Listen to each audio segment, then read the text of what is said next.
I'm Stuart Campbell, I'm the Art Director on F1 2018 and I'm here at Silverstone today to talk to you about the big visual improvements in the 2018 game.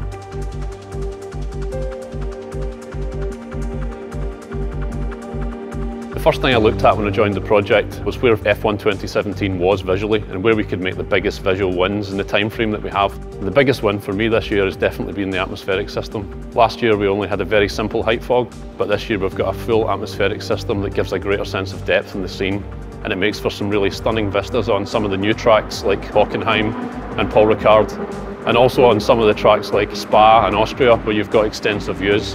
The atmospherics really helps connect the sky and the ground together, and it really makes a much more cohesive image. So the sky in our game can take up 30 to 50% of the frame, so we need to spend our budget on that. It's a huge bit of real estate. So even on a clear day, we wanted to make sure that the sky was never boring. We always have some interest, whether that's high-level cloud or some jet trails. There's always a little bit of detail, a little bit of interest there for you.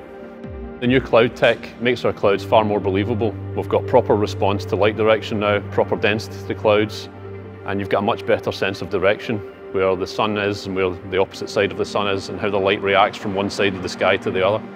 We use something called image-based lighting, so everything that comes from the sky and clouds gets fed back onto the track lighting, so any improvements we make to sky and clouds is felt right across the game as a whole, and it makes a massive difference to the fidelity of the tracks. In terms of the weather and how the new cloud system affects that, the cloud shapes themselves are far more believable. They sit much better out onto the horizon, but they also have much more contrast and much more response to light. So when wet weather rolls in, you get this real angry storm feeling in the sky, and when it rolls away, you get some lovely clear views with high-level cloud and contrails and things in the background. Another one of the big features on the track are the trees. Some of the tracks have a lot of trees, but again, the trees sit right in that central band where your vision is focused most. So it's important to get the trees right. The 2017 game was a little bit flat in the trees, so we've added a lot more form. We've got some new shaders on the trees, and as they roll off into the distance, we've got far more light response, even into our background low-level trees. All of this makes for far more interesting vistas again, and in combination with the work on the atmospherics in the sky, all of that creates a much more consistent package. So the environment art team this year have spent a lot of time really updating the race corridor. That's everything from the fences and the barriers, the armcos, to the track materials themselves.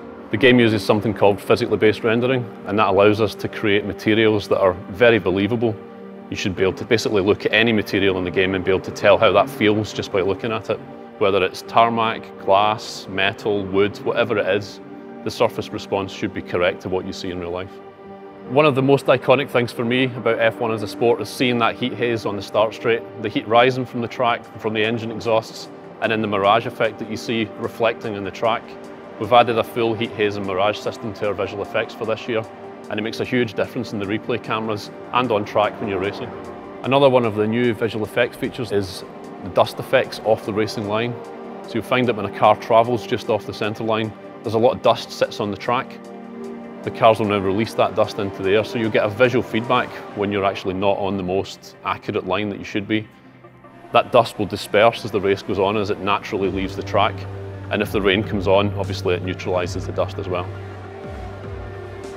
Our key visual goals with F1 is always to make it as authentic and realistic as we possibly can, and the cars are a huge feature of the sport.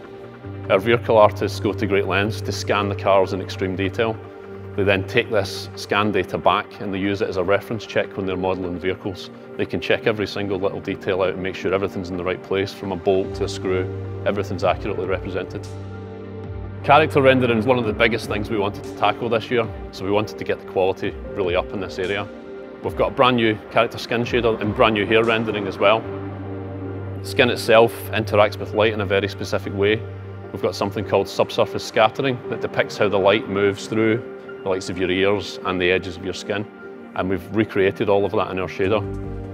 The characters in the game all come from 3D scan, whether it's the drivers in the game or whether it's our key characters like the agent or our new reporter character. The improvements to the game lighting in combination with the character shader have had a huge impact on making our characters far more lifelike than they've ever been, and I think everyone will really be pleased when they see the results. Our previous titles all had very simple facial animations, but this year we've added a new morph-based animation system. And what this does is it accurately recreates all the muscles inside your face and creates correct face shapes in line with the game audio. which makes a far more believable and realistic result. For the 2018 game, we created a brand new cinematics department who work exclusively on the game's cinematic spaces. So that's everything from the brand new R&D room that we have, to the agent's office, to the interview spaces that we've built for the Meet the Press work. Having a team dedicated to this has allowed us to spend a lot more time and get much higher quality results. F1's a glamorous sport. There's a lot of build up to the races. There's a lot of things on the periphery of the sport that make it such a huge occasion. So we've recaptured some of that with things like fast jets flying over the track before races. Everything to try and make you feel a bit more immersed in the experience as a viewer and as a player. The F1 2018 season has had a huge visual rebrand. It's got an exciting, fresh new look, and we'll be looking to bring that into the game as much as we possibly can this year and going forward into 2019 and beyond. Our aim this year was to create as big a visual leap forward as we possibly could. We made improvements to the sky system, the clouds, the atmospherics, or game lighting as a whole. We have much more authentic track materials. We've added a lot more detail to armcos, to rumbles, to fences. Everything's about creating a far more authentic and realistic experience. And when you see this side by side against the 2017 game, I think you'll see a huge leap forward. I'm Brad Porter, lead audio designer on F1 2018. Every year we update our engine bundles, we make them as realistic as possible. We try and make them as close to broadcast as possible, which is what a lot of fans ask for.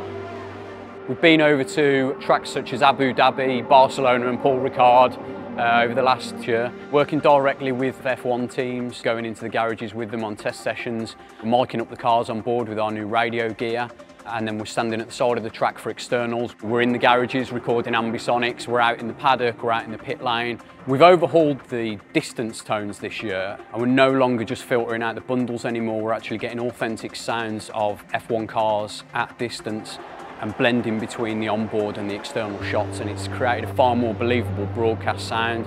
We've overhauled the reverb system this year, so we're now using positional reverb. It actually sits in the world where it's supposed to be now instead of being 2D.